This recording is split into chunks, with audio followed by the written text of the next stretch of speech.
IMC Podcast Corner bakalan seru nih hari ini nih, karena pasti banyak perempuan terutama ya, ibu-ibu terutama ya, yang pasti akan punya banyak pertanyaan tentang tema kita hari ini. Buat yang mau kurus dengan gastrobalun, apa sih itu? Sekarang saya sudah bersama Dr. Rabinur Rangga Pribadi, spesialis penyakit dalam, konsultan gastroenterohepatologi, panjang, sepanjang namanya. Dokter berarti panggilan ininya apa nickname-nya? Abi aja. Dokter Abi aja ya. Iya. Jadi kalau nanti nanya ke rumah sakit IMC, cari Dokter Abi gitu Cukup. ya. Cukup, udah langsung tahu tuh semua ya kan. Oke Dok, gastroenterohepatologi ini berarti biasanya menangani kasus-kasus seperti apa Dok? Iya, jadi yang penyakit saluran cerna, hati, kantung empedu, pankreas, panjang ya. Panjang. Serba panjang ya dokter. Jadi gastro, lambung, entero itu saluran cerna, hepatologi itu liver ya, hati maksudnya, dan pankreas itu saluran empedu. Semua itu tergabung jadi ya. Jadi cukup luas juga sih ilmunya. Iya. Jadi intinya mah saluran cerna, hati dan sekitarnya. Dan sekitarnya. Tapi hati yang sesungguhnya. Sesungguhnya, bukan. Bukan hati yang sedang patah atau trauma ya. Bukan. Oke, nah Dok, ini kan kita hari ini mau ngebahas tentang gastrobalun. Ini kayaknya kabar baik untuk yang punya berat badan berlebih ya. Tapi sebelumnya kita juga kan beberapa tahun terakhir ini sempat ada tren yang namanya bariatrik. Karena mungkin beberapa selebriti pernah melakukan itu dan terlihat sukses gitu ya Dok ya. Betul. Tolong kasih tahu saya, info saya kalau saya salah. Tapi setahu saya bariatrik itu kan melakukan pemotongan lambung ya Dok ya. Terus juga bariatrik itu tidak bisa dilakukan sembarangan. Jadi misalnya kalau saya nih seberat badan saya kan, saya tuh selalu ngerasa gendut gitu kan.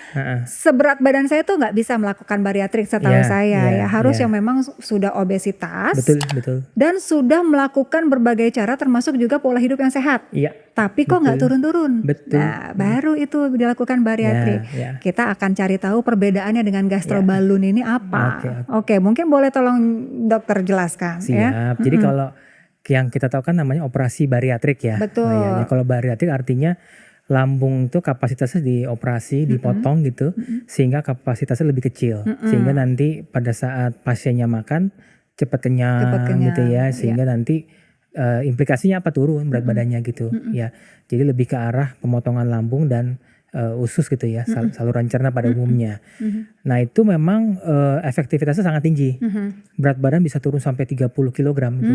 Memang biasanya untuk yang kita sebut obesitasnya yang berat-berat gitu ya. Nah kalau balon gaster itu kita nggak ngutak-ngatik lambungnya.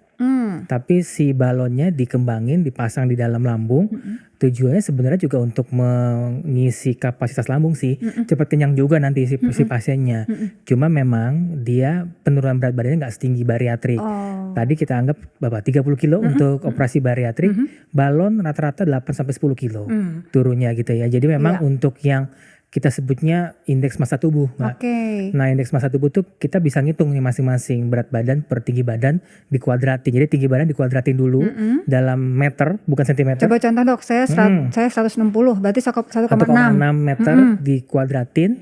Nah berat badan dibagi kuadrat tersebut. Pusing gak? Berarti saya ini 3,2 berarti kuadratnya ya. Jadi nanti terbentuk nanti ada indeks massa tubuh. Kalau dia obesitas itu di atas 30 kilogram per meter square. Nah kira-kira gitu. Nah kalau di atas 30 itu salah satu tadi indikasi untuk misalnya pasang balon.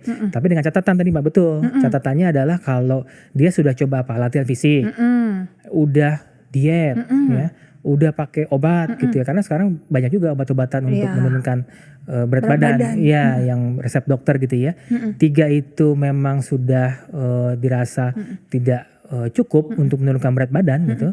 Kita punya pilihan tadi balon lambung gitu ya. Semakin tinggi IMT-nya bisa dengan tadi operasi bariatrik. Kira-kira gitu, apa gambaran ringkasnya gitu ya. Dan mungkin perbedaannya kalau bariatrik itu kan dilakukan pemotongan ya Dok ya. Kalau ini nggak ada ya, justru ini dimasukkan balon. Jadi pemasangan balon lambung tuh bisa dengan endoskopi, bisa tidak gitu ya. Di Indonesia udah ada dua-duanya. Di Indonesia, jadi bisa yang ditelan aja. Nanti balonnya ditelan? Kecil gitu.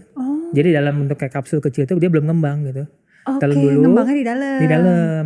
Jadi ditelan, nanti dikasih cairan gitu ya. Dia ngembang di dalam. Ih, kebayang saya mah balonnya kan kayak balon gas gitu, Dok ya. Enggak terbang kok. Abis dipasang enggak jadi terbang enggak. Enggak jadi terbang ya, Dok. Jadi pasang dalam, kembang gitu kan. Nah, itu yang tanpa endoskopi. Kalau pakai endoskopi bisa juga. Jadi masuk endoskopi ke dalam, balonnya dikembangin juga di dalam. Cuma memang kalau pakai endoskopi kita bisa lihat isi lambung gitu. Oke. Kalau yang tadi kan kita nelen langsung. Jadi artinya kondisi lambungnya nggak dievaluasi terlebih dahulu gitu. Kira-kira begitu sih. Nggak apa-apa itu?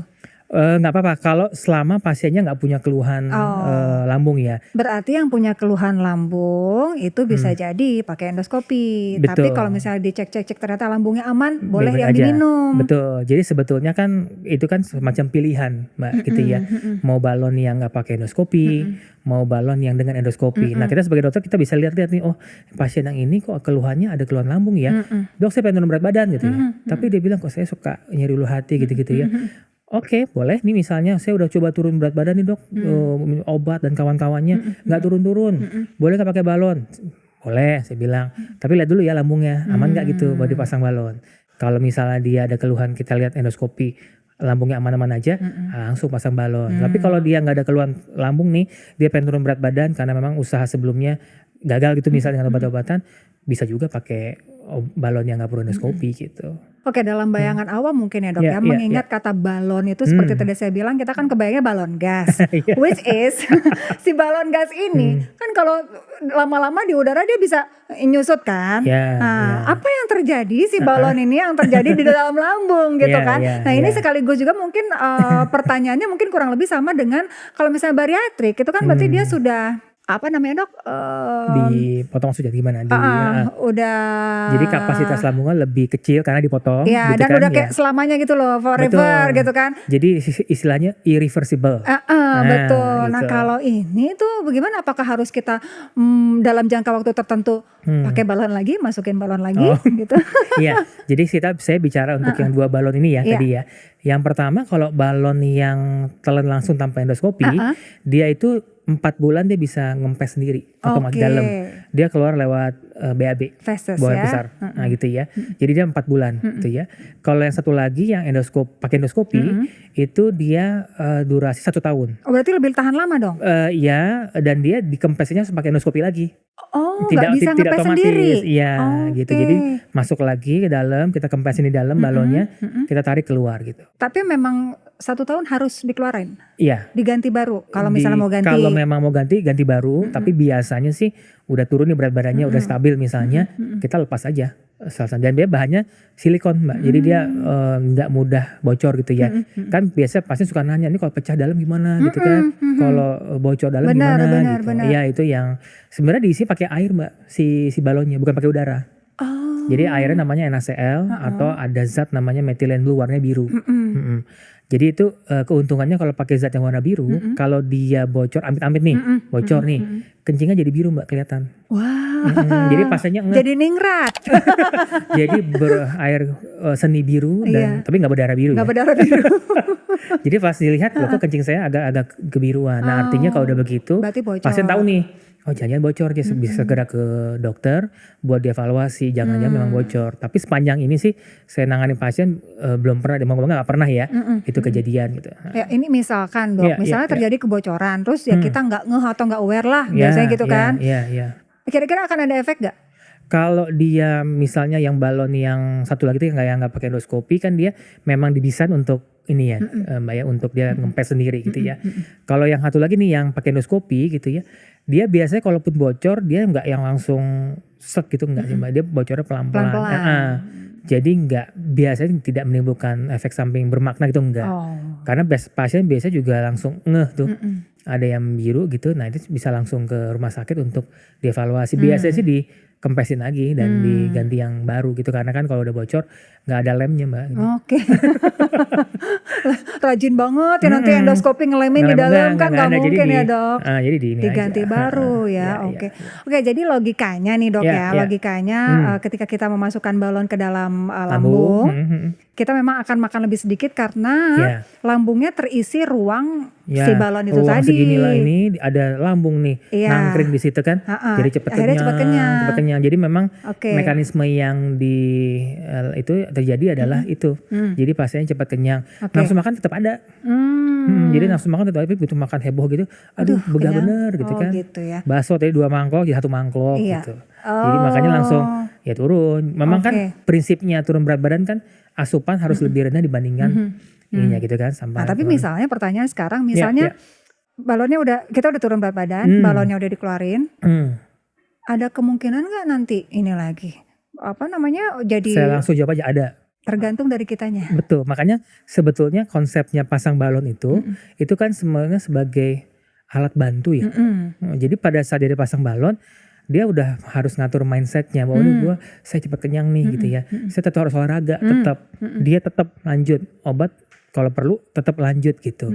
Jadi mindsetnya dipelihara tanda kutip selama setahun. Kalau pada balon yang endoskopi, kalau balon yang tanpa endoskopi kan tadi 4 bulan tuh ya.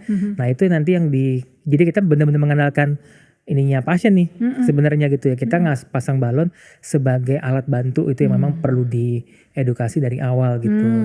Jadi kalau ditanya bisa kambuh lagi, bisa naik lagi berat badannya, bisa-bisa aja kalau ditanya begitu. Tergantung Anda ya. Tergantung Anda gitu. Oke, nah Dok, ini pasti banyak banget pertanyaan dari netizen. Mungkin kita harus saring-saring dulu sampai beberapa karena waktu kita terbatas ya. Silakan. Oke, sekarang kita bacain pertanyaan netizen untuk Dokter Abi ya. Silakan. Oke Dok, ini ada yang nanya, proses masukin balonnya ke dalam lambung kita itu berapa lama? Kalau untuk yang pakai endoskopi ya, kayaknya kalau diminum kan ya kebayang ya Dok ya? Cepat sih kalau yang itu ya. Nah, kalau yang pakai endoskopi ini prosesnya berapa lama, terus sakit apa enggak? Jadi kalau proses yang endoskopi rata-rata 15-30 menit prosesnya untuk sampai dipasang balon dan endoskopinya keluar ya, kameranya keluar gitu ya. Kalau sakit sih enggak, karena kan pasien dibius. Jadi dibius tidur nggak ngerasa. Jadi bangun tidur pun rata-rata pasien nggak merasa apa-apa sih setelah itu. Dan yang penting dibius tidurnya. Bius tidur ya. Kalau yang diminum ya udah kayak minum obat gitu Dok, atau bisa, gimana? minum gitu biasa. Itu lebih cepet ya kan, nggak pakai endoskopi ya. Jadi rata-rata 15 menit juga udah bisa udah bekerja. Udah selesai. Udah selesai udah ya. ngembang dan selesai semua prosedurnya. Iya. Oke, Dok, ini ada pertanyaan lagi ya Dok ya. Dok, berarti lebih mahal bariatrik ya Dok ya daripada gastrobalon ini? Iya, langsung jawabnya. Karena kan kalau bariatrik operasi ya. Operasi, jadi dari sisi alat lebih banyak gitu ya, keterampilannya dokter bedah yang melakukan gitu ya. Kalau pasang balon itu ya dokter penyakit dalam seperti saya ini, konsultan gastroenterohepatologi gitu yang satu yang masang. Jadi secara biaya lebih mahal. Cuma memang kan tiap pasien tuh punya karakteristika sendiri gitu Mbak. Jadi ada yang memang perlu operasi bariatrik, ada yang cukup dengan balon gitu ya. Jadi memang nanti biasanya sih di center-center yang obesitas atau weight management namanya didiskusikan dulu biasanya sama tim dokter. Jadi memang Sobat TMC ini nggak bisa langsung memutuskan sendiri gitu ya. Dok, saya mau bariatrik. Terus dokter langsung melakukan. Dok, saya mau gastrobalon. Terus langsung eksekusi. Nggak kayak gitu. Ada prosesnya dulu. Ada, dan memang kita berkewajiban untuk menjelaskan. Kalau ini gini loh indikasinya, kalau ini begini. Memang sih semua biasanya akan kembali ke pilihan pasien sebetulnya. Tapi yang wajib tuh adalah pasien harus tahu gitu. Operasi bariatrik begini gitu ya, indikasi apa, begini, apa yang dikerjakan, biaya segini. Pasang balon lambung begini caranya, harga segini, efek ini, dilepas begini dan seterusnya. Jadi yang penting pasien terinfo lengkap apa sih ini, kedua barang ini. Setelah itu monggo kalau misalnya mau diputuskan silakan aja gitu. Gitu ceritanya. Oke, dan kalau misalnya mau melakukannya pun sebaiknya langsung cek dulu ke dokter Abi. Ya. Di Rumah Sakit TMC Pulau Mas gitu. Karena ini memang sudah spesialisnya gitu ya Sobat TMC, jangan salah ya. Ke Dokter Abi, spesialis penyakit dalam, konsultan gastroenterohepatologi ya. Oke, kalau pengen tahu nih jadwalnya Dokter Abi jam berapa, hari apa, coba mulai sekarang diambil handphonenya, terus download aplikasi IM Care namanya ya dok ya. Karena di sana itu kita bisa cek jadwal dokter, bikin appointment, bisa tahu medical history kita seperti apa, dan juga jadinya lebih simpel kan, lebih gampang. Tinggal tak tinggal, gitu tinggal ya. dapat appointment nanti. Jadi nanti Sobat IMC bisa langsung aja download dari sekarang di App Store dan juga Play Store. Oke, pasti masih banyak pertanyaan, sama saya juga masih pengen banyak nanya, tapi mudah-mudahan nanti kita bisa ketemu lagi ya dok ya, di episode berikutnya. Okay. Dokter Abi terima kasih banyak. Terima kasih udah menginformasikan sama kita seputar gastrobalun. Mudah-mudahan bermanfaat buat Sobat IMC. Kita ketemu lagi di IMC Podcast Corner berikutnya. Saya Leni Diandra. Bye-bye.